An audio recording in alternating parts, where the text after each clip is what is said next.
और दूसरी अवस्था क्या है कि व्यक्ति में, खिलाने वाले में इतना प्रेम हो, इतने प्रेम से खिलाए कि अगर वो व्यक्ति घर से भी भोजन करके आया है तो एक कवर जरूर खा लेता। भगवान कहते हैं दो अवस्था में भैया भोजन होता है, लेकिन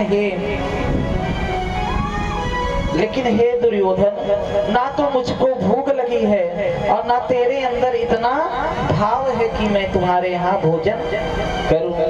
और उधर भैया क्या हुआ, भगवान इधर दुर्योधन के घर से चले गए और दुर्योधन के घर से जाकर के भगवान कहाँ जा रहे हैं, नहीं स्वीकार करते हैं निमंत्रण नृप सुयोधन का भगवान निमंत्रण स्वीकार नहीं करते। और भगवान कहाँ गए, जा करके भगवान विदुर के घर में। विदुर को संदेशा हो गया है, विदुर जी से कहा है कि हे विदुर जी चलिए मैं आपके घर भोजन करने आऊंगा। इधर विदुर जी गए हैं, बाजार से सब्जी खरीद रहे हैं, सब सामान सामग्री खरीद रहे हैं भगवान के भोजन के लिए। आज ठाकुर जी हमारे घर आएंगे, लेकिन भैया विदुर बाहर हैं और विदुरानी अंदर चोर का पोछा लगा रही हैं, झाड़ू लगा रही हैं, साफ सफाई कर रही हैं कि आज नंदनंदन भगवान हमारे घर पर पधारेंगे।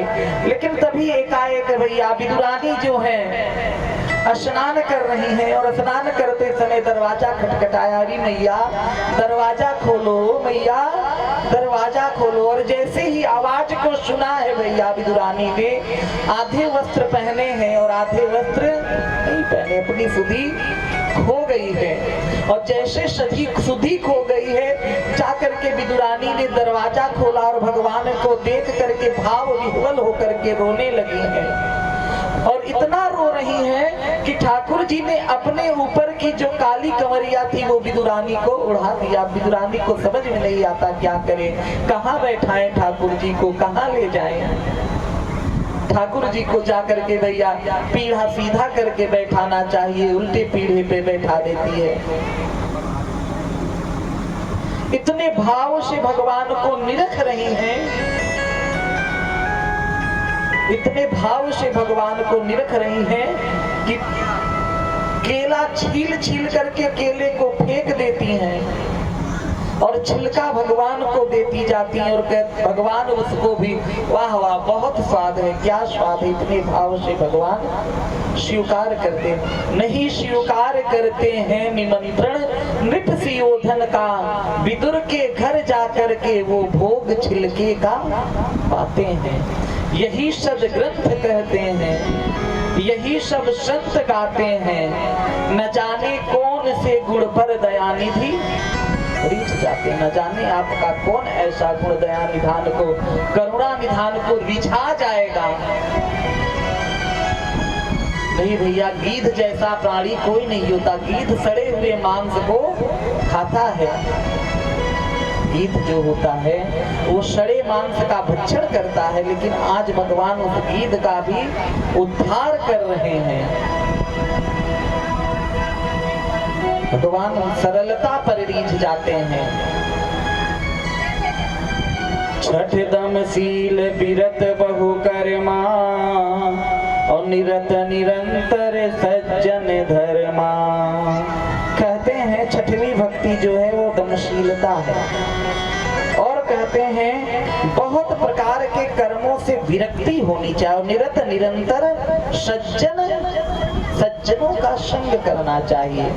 ये छठवीं भक्ति है। सातव सम मोही मैं जग देखा और मोते अधिक संत कर लेखा। भगवान कहते हैं सातवीं भक्ति क्या है कि सब में मेरा दर्शन करना चाहिए। सब में जड़ चेतन जग जीव जत सकल राम मैं जान बंदहु तिनके पद कमल सदा जोरी जुग। मैं जड़ में भी अपने भगवान को देखता हूँ, चेतन में भी भगवान को देखता हूँ और यहाँ तक कहें कि भूत प्रेतों में भी मुझे मेरे भगवान ही दिखाई देते हैं। जड़ चेतन जग जीव जत। जब हम मिलते हैं तो हम आपको प्रणाम नहीं करते, हमको लगता है कि फलाने व्यक्ति हमको प्रणाम कर रहा, क्या ना ना, उसको नहीं प्रणाम करते, उसकी अंतर आत्मा में जो विराजमान राम है, बड़े भाव से सुने, उसके अंतर आत्मा में जो विराजमान भगवान है, घट घट में जो करही आनंदा, जो घट घट में विराजमान है, उन भगवान को हम प्रणाम करते हैं। जय श्री राम, जय श्री राधे। शरीर को प्रणाम नहीं है, को लगता हमें प्रणाम कर रहा, ना, आपकी अंतर आत्मा में विराजमान ठाकुर जी को प्रणाम हो रहा। और कहते हैं मोते अधिक संत कर लेखा, फिर कहते हैं सिया राम मैं सब जग जानी, और करहु प्रणाम जोरी जुग पानी। भगोस्वामी जी महाराज कहते हैं कि मैं जहाँ तक देखता हूँ मुझे केवल मेरे सिया राम जी ही दिखाई देते हैं। हमको आप दिखाई देते हैं, हमको वो फलाने लग रहे, वो फलाने लग रहे, वो फलाने लग रहे, लेकिन भक्त क्या देखता है? भक्त जिसको देखता है उसमें अपने भगवान की छवि को देखता है। और करहु प्रणाम जोरी जुग पानी, सबको भगवान का दर्शन करते हुए हाथ जोड़ करके प्रणाम करना चाहिए। नवम सरल सब छन सलहीना, और मम भरोस ही हर्ष नदीना। नवमी भक्ति क्या है कि हमारे अंदर सरलता आ जाए। जब भक्ति करते करते, पूजा करते करते अगर हमारे अंदर तिकड़म ही भरा है, अगर हमारे अंदर खुरापात ही भरा है, अगर हमारे अंदर छल कपट भरा है, तो हमारी आठ भक्ति बेकार है। और भगवान क्या कहते हैं? नवम सरल सब सन छल हीना, सरल होकर के दूसरे से जो छल करते हैं उसको छोड़ दे। और मम भरोस ही हर से न दूना, और केवल मुझे मेरे ऊपर भरोसा करे। भगवान कहते हैं निर्मल मन जन सो मोहि पावा, मोहि कपट छल छिद्र न भावा। भगवान पहले ही कह रहे हैं कि मुझे केवल निर्मल मन वाले पा सकते हैं। जिसका मन निर्मल है वही मुझे पा सकता है, क्योंकि मोहि कपट छल छिद्र न भावा, मुझे कपट छल छिद्र नहीं भाता। आप देखो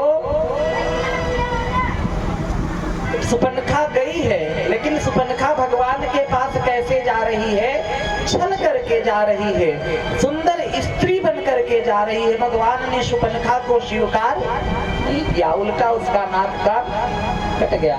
लेकिन शबरी कैसे आ रही है? शबरी मैया जिस भेष में है, जिस वस्त्र में है, जिस अवस्था में है, उसी अवस्था में शबरी भगवान के पास जा रही है। शबरी में छल कपट दिखावा नहीं है, शबरी जिस अवस्था में उसी अवस्था में भगवान के चरण में जा रही है।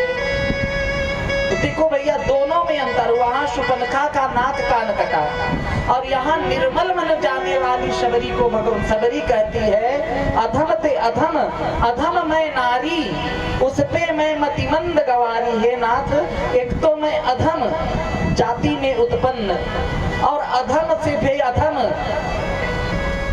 और अधम मैं नारी, नारी खुद अधम होती है, शुद्ध होती है प्रभु, और उस पे मैं मतिमंद गवारी, मैं पागल हूँ और गंवार हूँ। लेकिन भगवान क्या कहते हैं? कह रघुपति सुनी भामिनी बाता, मानहु केवल भगति करे नाता। हे भामिनी, सबरी देखने में बुद्धि है, उसके लार चूते रहते हैं, कई दिन सबरी मैया नहाती नहीं है भैया। उसके पास एक वस्त्र पड़े हैं, उस वस्त्र को दूसरा कोई वस्त्र नहीं, हजारों जगह से सिल करके पहन रही है। लेकिन सबरी कहती है कि प्रभु मैं मतिमंद हूँ, गवारी हूँ। लेकिन भगवान कहते हैं नाना सबरी, कह रघुपति सुनो भामिनी बाता।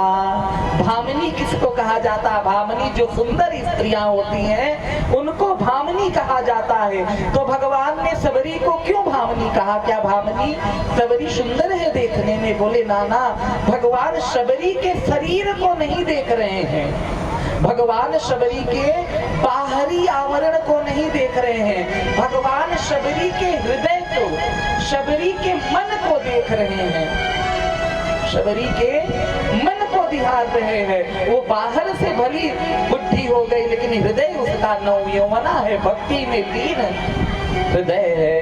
अब कह शबरी, भगवान ने शबरी को नौधा भक्ति सिखाई। बोल भक्त वत्सल भगवान।